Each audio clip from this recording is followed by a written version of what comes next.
আসসালামু আলাইকুম। আজকের এই লেকচারে আমি মাইক্রোপ্রসেসর বা সিপিইউ এর ইন্টারাপ্ট নিয়ে আলোচনা করব। তো যারা ইন্টারাপ্ট মানে কি বুঝেন না তাদের জন্য বলছি। আমাদের মাইক্রোপ্রসেসর বা সিপিইউর কাছে পাঠানো প্রত্যেকটা সিগন্যালই এক একটা ইন্টারাপ্ট বলতে পারেন। বিষয়টা কেমন?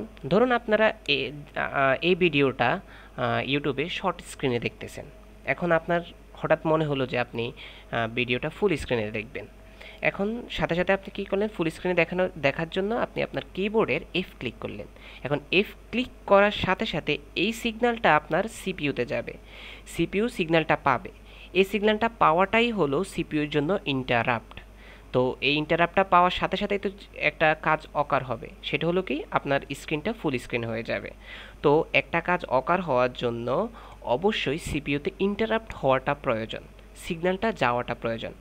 বিষয়টা অনেকটা এমন, আপনার গায়ে একটা মশা কামড় দিল, তো আপনার নিউরন আপনার ব্রেনের মধ্যে সেই সিগন্যালটা পাঠিয়ে দিল। সিগন্যালটা পাঠানোর সাথে সাথে আপনার ব্রেন বলতেছে দে এই মশাটার একটা থাপ্পড় দে। তো থাপ্পড় দেওয়ার জন্য তো আপনার অবশ্যই ব্রেনের সিগন্যালটা যাওয়া প্রয়োজন। তো ব্রেনের জন্য এটা একটা ইন্টারাপ্ট। তো জাস্ট কিডিং, আমরা আসল পড়ায় আসি।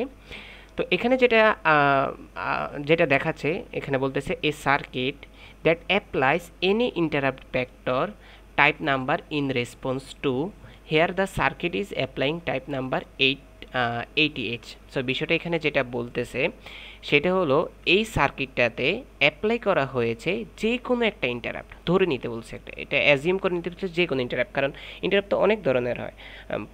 প্রত্যেকটি সিগন্যাল পাঠাতে আপনি এ ক্লিক করেন, বি ক্লিক করেন, সি ক্লিক করেন, বা মাউসে ক্লিক করেন, বা আপনি কম্পিউটারে কোনো একটা ফাংশনের মাধ্যমে যেমন প্রিন্ট ক্লিক করেন, যে কোনো কিছুই অকার করেন না কেন প্রত্যেকটা সিপিইউর জন্য এক একটা ইন্টারাপ্ট, কারণ প্রত্যেকটা বিষয়ই সিপিইউর কাছে সিগন্যাল পাঠাইতে হবে, সেই অনুযায়ী একটা কাজ হতে হবে।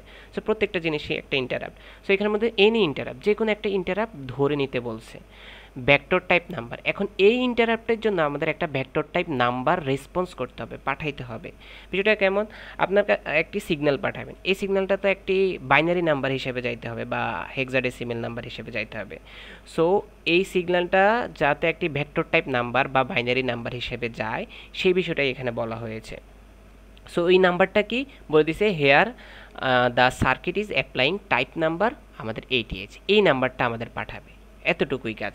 এই নাম্বারটা আমাদের সিপিইউতে পাঠাবে, এই নাম্বার অনুযায়ী আমাদের যে ইন্টারাপ্টটা হয়েছে সে সাথে সাথে বুঝতে পারবে। ধরে নেন আমি যে মাত্র একটা এক্সাম্পল দিলাম, এফ ক্লিক করলে আপনার ফুল স্ক্রিন হয়ে যায়। তো এই এক্সাম্পলটাকে ধরে নেন এফ ক্লিক করলেই 80 ভ্যালুটা সিপিইউর কাছে পাস হবে। এটিকে দেখার সাথে সাথে এই 80 ভ্যালুটা দেখার সাথে সাথে সে বুঝতে পারবে যে হ্যাঁ আচ্ছা ঠিক আছে, এখানে এখন আমাকে ফুল স্ক্রিন করতে হবে।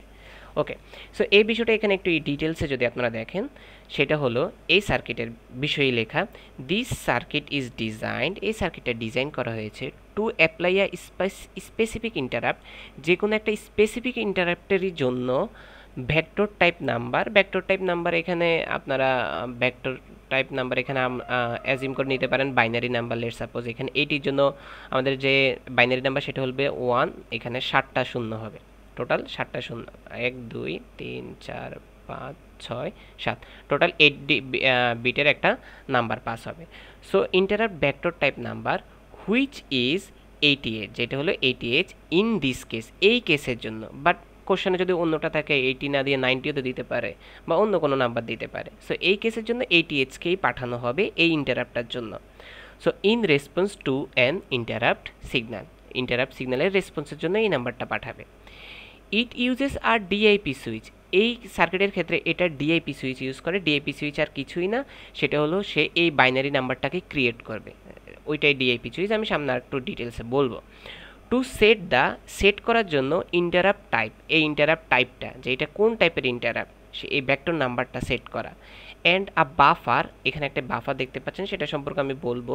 এই buffer to pass this value, বাফারের কাজ তো আপনারা যদি পড়ে থাকেন তারা আপনারা জানেনই, বাফার কী কাজ করে, আমাদের ভ্যালুগুলো পাস করে। সো সেই কথাই এখানে বলা হচ্ছে, to the data bus. Buffer আমাদের কোথায় ডাটা পাঠাবে, ভ্যালুটা পাঠাবে ডাটা বাসে পাঠাবে। ওকে, ডাটা বাস হলো আমাদের এই অংশটুকু, এই বাফারের মাধ্যমে ডাটা বাসে যাবে, সেই বিষয়টাই বলা হবে। So this allows the microprocessor, এটা মাইক্রোপ্রসেসরকে অ্যালাউ করে টু আইডেন্টিফাই করার জন্য and handle different interrupt properly, different interrupt properly handle করার জন্য। তাহলে আমি এই ফুল বিষয়টা যদি বাংলায় আপনাদেরকে ছোট্ট করে এক্সপ্লেন করি, সেটা হলো এই সার্কিটের মধ্যে সার্কিটটাকে এমনভাবে ডিজাইন করা হয়েছে যেটা আমাদের ইন্টারাপ্ট আসার সাথে সাথে, ইন্টারাপ্ট মেইনলি আমাদের এখানে ইন্টার মাধ্যমে আসে, ইন্টারাপ্ট আসার সাথে সাথে আমাদের এখান থেকে যে কোনো একটি ভ্যালু পাঠাবে, এখানকার ক্ষেত্রে এইটি পাঠাচ্ছে, সেই ভ্যালুটা বাফারের মাধ্যমে আমাদের ডাটাবাসে পাস হবে। ডাটাবাসে পাস হওয়ার সাথে সাথে সিপিইউ বুঝতে পারবে যে একটা ইন্টারাপ্ট হয়েছে, এই বিষয়টাই এখানে বলা আছে। তো এক্সামে যখন আসবে কোশ্চেনটা, তখন আপনারা চাইলে এটা লিখতে পারেন। এটা একটা এই লেখাটা অনেক সুন্দর। ওকে, তো আমি এখন বলবো যে ধাপে ধাপে এই ইন্টারাপ্ট প্রসেসটা কিভাবে হচ্ছে, কিভাবে আমাদের সিপিইউ সিগন্যালটা পাচ্ছে।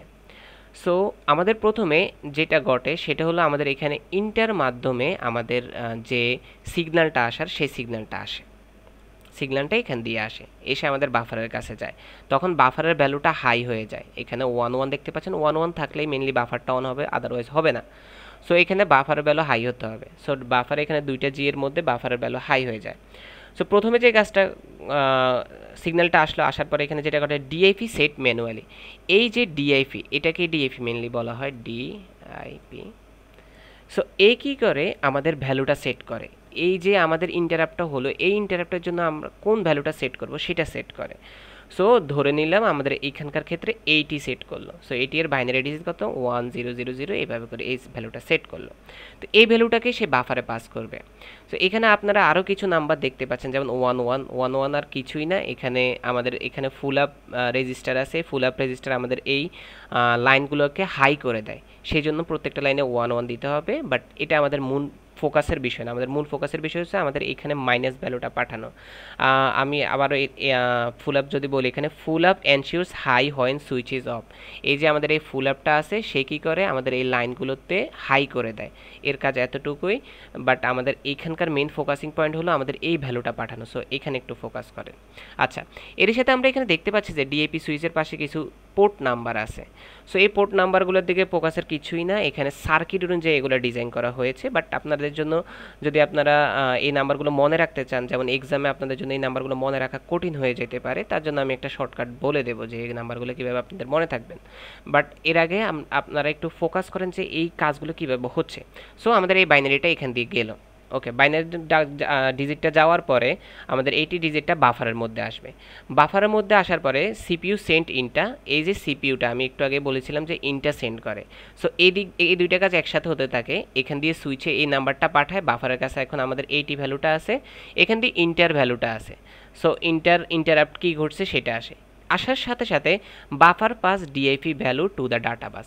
এই বাফারটা কী করে, ডাটাবাসে আমাদের এই ভ্যালুটা কী করে দেয়, পাঠায় দেয়। তো সিপিইউ রিডস দ্য ভেক্টর, ডাটাবাস থেকে আমাদের এই সিপিইউটা এটা রিড করে। রিড করার পরেই জাম্প দ্য রুটিন। সিপিইউ এই কাজটা করার পরে সিপিইউ এখন পর্যন্ত যে অন্যান্য কাজগুলো করতেছিল সেগুলোতে আবার জাম্প করে ফেলে। যখনই আমাদের একটা ইন্টারাপ্ট হয় তখন সেই কাজটা করার পরে সে আবার তার নিজস্ব কাজগুলো করতে থাকে। তো এরপরে আমি এখন বলি কিভাবে আপনারা এই সার্কিটটা এক্সামে আঁকার সময় মনে রাখতে পারবেন। দেখেন এখানে 1 2 3 4 8 পর্যন্ত 8টা লাইনের জন্য 8টা লিখবেন। এরপরে এখানে কম্বিনেশন 7 মিলাবেন। কিভাবে, 1 এর সাথে 6 যোগ করলে 7 হয়, 2 এর সাথে 5 যোগ করলে 7 হয়, 3 এর সাথে 4, 4 এর সাথে 3, 5 এর সাথে 2, 6 এর সাথে 1, 7 এর সাথে 0 যোগ করলে আমাদের 7 হয়। 8 এর সাথে কোনো সংখ্যা যোগ করলে 7 হয় না। সো এখানে 9 দিলে 17 হয়। 17 এর লাস্ট ডিজিট হলো 7। সো আপনারা এটার সাথে এখানে 9 দেবেন। তো এইভাবে আপনারা লেখার পরে এখানে যদি খেয়াল করেন, এখানে আমাদের যেটা করতে হবে সেটা হলো জোড় সংখ্যা লিখতে হবে 2 4 6 8 1 3 5 7। এগুলো হলো জোড় সংখ্যা, পরবর্তীগুলো বেজোড় সংখ্যা। সো এর পরবর্তীতে যেটা ঘটবে, এখানে 2 আর 8 এ 10, 4 আর 6 এ আমাদের 10, 6 আর 4 এ আমাদের 10, 8 2 10, 1 আর 9 এ আমাদের 10, 3 7 5 5 এবং 7 3। সো এইভাবে করে এই নাম্বারগুলো আর এই নাম্বারগুলো আপনারা লিখতে পারবেন। আর এখানে ভিতরে আর কিছুই হচ্ছে না, 1 2 3 4 1 2 3 4 1 2 3 4 1 2 3 4। সো এভাবে আপনারা নাম্বারগুলো আসলে এক্সামের খাতায় লেখার জন্য মনে রাখতে পারেন। আশা করি আপনাদের জন্য সুবিধা হবে। আর ওভারঅল বিষয়টা যেভাবে ঘটছে সেটার দিকে ফোকাস করেন, তাহলে আপনাদের নলেজটা আসলে আপনাদের জিনিসগুলো মনে থাকবে। সো আজকে এই পর্যন্তই। সবাই ভালো থাকবেন, আমার জন্য দোয়া করবেন। আসসালামু আলাইকুম।